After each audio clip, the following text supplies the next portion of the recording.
제가 분석한 바에 따르면 올해 외대부고 합격생들의 전반적인 공통적 특징은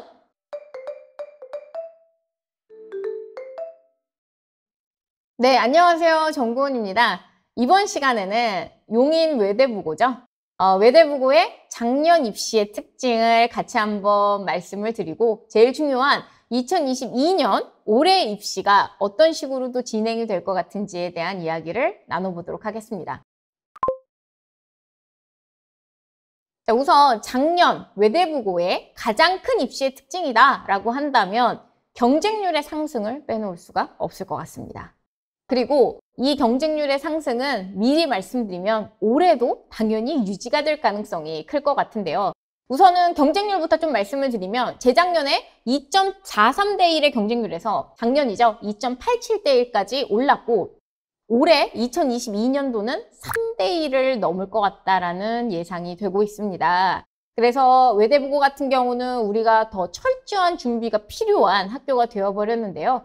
경쟁률이 상승한 요인에 대해서 말씀을 좀 드린다면 외대부고는 사실상 두 가지 요소 모두가 결합되어 경쟁률이 올랐다고 봐주시면 될 것 같습니다. 앞선 하나고 영상에서 설명을 잠깐 드렸지만 중3 입시의 경쟁률을 결정짓는 요소는 크게 두 가지입니다.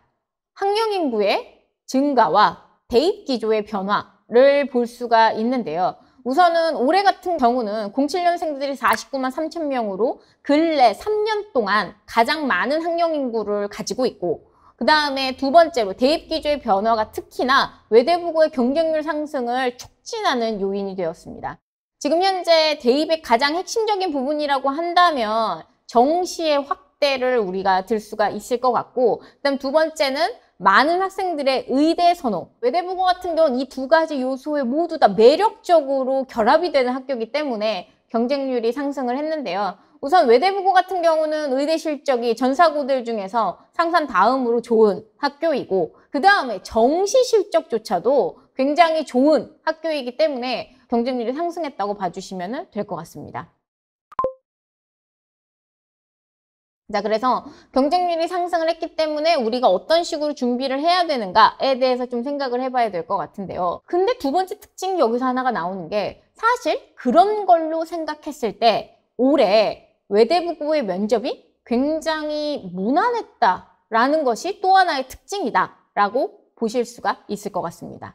원래 경쟁률이 오르면 면접 질문이 어려워지거나 훨씬 더 까다로워져야 되는 것이 맞습니다. 원래 외대부고 같은 경우는 자주학에서 질문을 3개 내는 대신에 그 질문들이 굉장히 어려운 질문들이 좀 많았습니다. 외대부고 질문에 몇몇 가지 특징이 있는데요. 첫 번째는 비교대조형 질문들을 좀 내셨었고요. 만약에 내가 자기소개서에 조선의 광해군에 관련된 얘기를 썼다라고 한다면 면접관이 이 광해군을 현재 다른 리더들과 비교해서 얘기를 해보라는 식으로 내가 자소서의 현재 리더에 대해서 언급하지 않아도 이 면접관이 직접 지식을 갖고 와서 비교대조를 시키시거나 아니면 두 번째 현실 적용이라고 해서 만약에 역시나 조선의 광해군에 대해서 썼으면 이런 조선의 광해군이 만약 지금 현재 대한민국의 리더라면 어떨 것 같은지 현실 적용을 한다던가 뭐 이런 식으로 비교대조, 현실 적용 아니면은 뭐 통계자료 사용? 뭐 약간 이런 식으로 전반적으로 어렵게 내는 내용에 대한 질문들이 많았었는데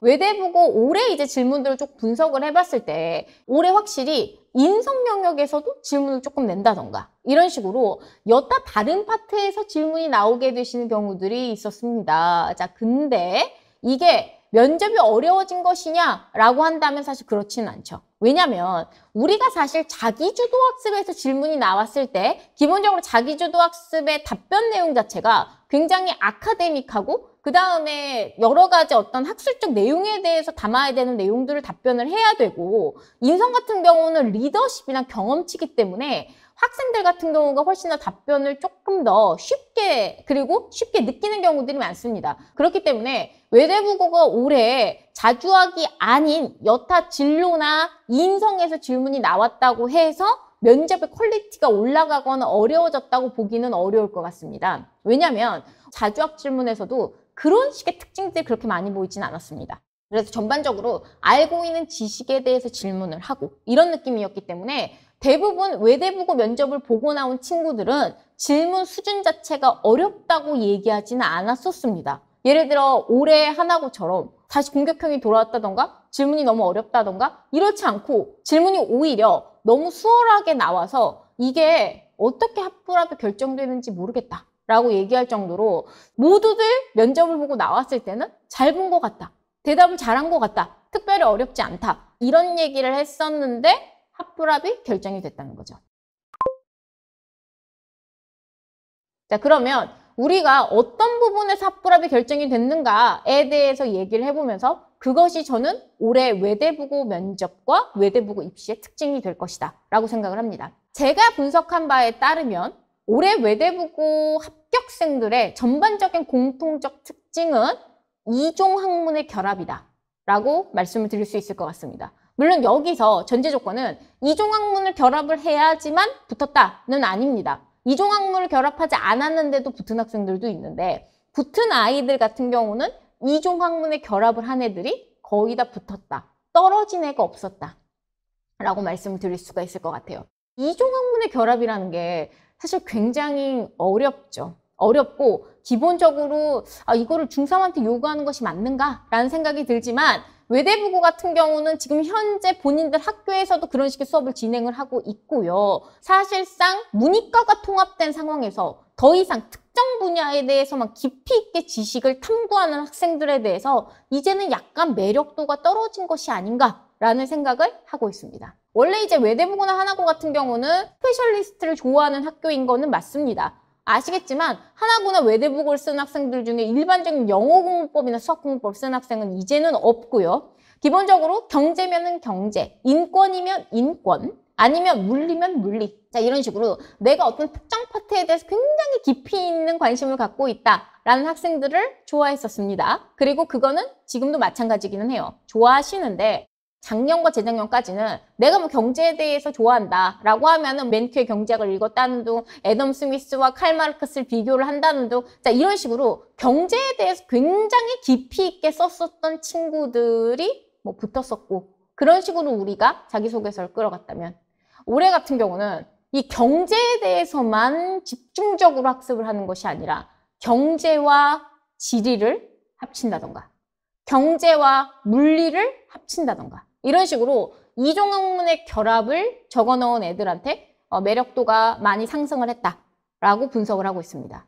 기본적으로 붙은 학생들을 얘기 드리기 전에 외대부고에서 어떤 식으로 학습하고 있는지를 먼저 말씀을 드리면은 저도 사실 지금 들어간 애들을 통해서 들었는데, 그러니까 이 학교 같은 경우는 국어 수행평가가 윤동주의 시 중에 위로라는 시가 있는데 그 위로라는 시에 거미가 등장을 합니다. 자, 근데 우리가 이제 일반적인 학교 같은 경우는 시의 배경을 분석을 한다던가 시대적인 상황에 대해서 얘기를 한다던가 자, 이런 식으로 아마 국어 수행평가가 진행이 되겠죠. 자, 근데 외대부고는 윤동주의 위로라는 시에 나타난 거미의 종류를 분석하는 국어 수행평가로 6개월 동안 진행을 한다고 합니다.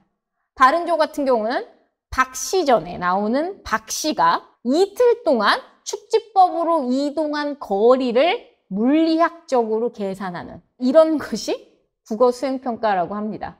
저도 그 학생들한테 들은 얘기예요. 이종 학문의 결합이라는 것을 가장 쉽게 느낄 수 있는 방법이라고 생각을 해서 예시로 말씀을 드리는 건데요. 그래서 우선 작년에 제가 데리고 있었던 학생들 중에 붙은 아이들을 2명 정도만 얘기를 드리면 어떤 학생 같은 경우는 2차 세계대전에 대해서 이제 시작을 해요. 그래서 2차 세계대전이 어떤 식의 파시즘과 자유주의 진영 사이의 어떤 괴리에 의해서 진행이 됐었고, 그때 이제 히틀러가 들고 나왔었던 전체주의와 나치즘이 어떤 식의 사상적 기반이 되어 있었는지, 이런 것들에 대해서 충분히 이제 녹여내고, 그 다음 넘어가는 게 이런 식으로 2차 세계대전에 대해서 학습을 하다 보니 세계대전의 가장 큰 요인 중에 하나가 자원전쟁이라는 것을 알게 됐다.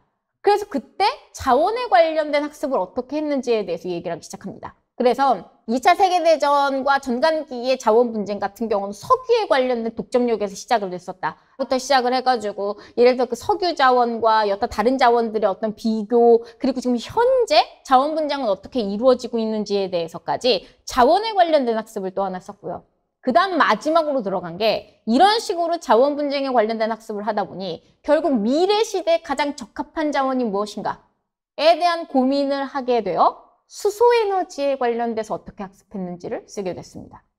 짧게 다른 학생 한 명만 더 말씀을 드린다면 전형적인 이제 이과형 자소서인데 처음에 이제 시작은 블랙홀에 관련된 학습을 한 것부터 시작을 했었습니다. 그래서 블랙홀과 그다음에 이 블랙홀에 적용되는 열역학 2법칙과 3법칙과 이런 식으로 물리에 관련된 내용을 쭉 썼고요. 우주에 관련돼서 학습을 하다 보니 본인이 하고자 하는 일이 우주의 어떤 배경 복사에 대해서 내가 뭔가 탐구를 하고 우주 엘리베이터를 설치하는 이런 일을 해보고 싶다라고 얘기해서 우주 기술에 관련된 아카데믹한 부분들을 적어 넣었습니다.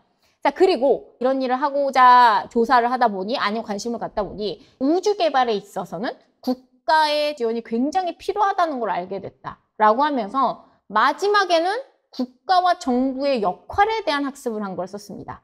그래서 기본적으로 복지국가의 개념과 전반적으로 어떤 식으로 국가 구성이 이루어지는지 뭐 이런 것들에 대해서 이제 쓰면서 마무리를 했는데요. 이전까지는 우리가 한 분야에 대해서만 깊이 있게 뭔가 얘기를 했다면 사실 이제 하나고랑 외대국어를 쓰는 친구들 또는 상상고를 쓰는 친구들은 특정 분야에 대해서 굉장히 관심이 있고 깊이 있게 지식을 탐구한다는 거는 알게 되셨기 때문에 그거 플러스 하나 더 예를 들어 이 깊이 있게 학습한 거를 다른 분야와는 접목을 어떻게 시키는지가 이 분야가 현재 미래에는 어떤 식의 영향을 미칠 수 있는지 좀 다양한 분야에 대해서 얘기할 수 있는 학생들을 원하는 것 같다라는 생각이 들었고요. 2021년도 외대부고 입시를 통해서 우리가 확인할 수 있는 바였습니다. 그래서 올해 중3들 같은 경우는 조금 더 부담이 생기게 됐겠죠.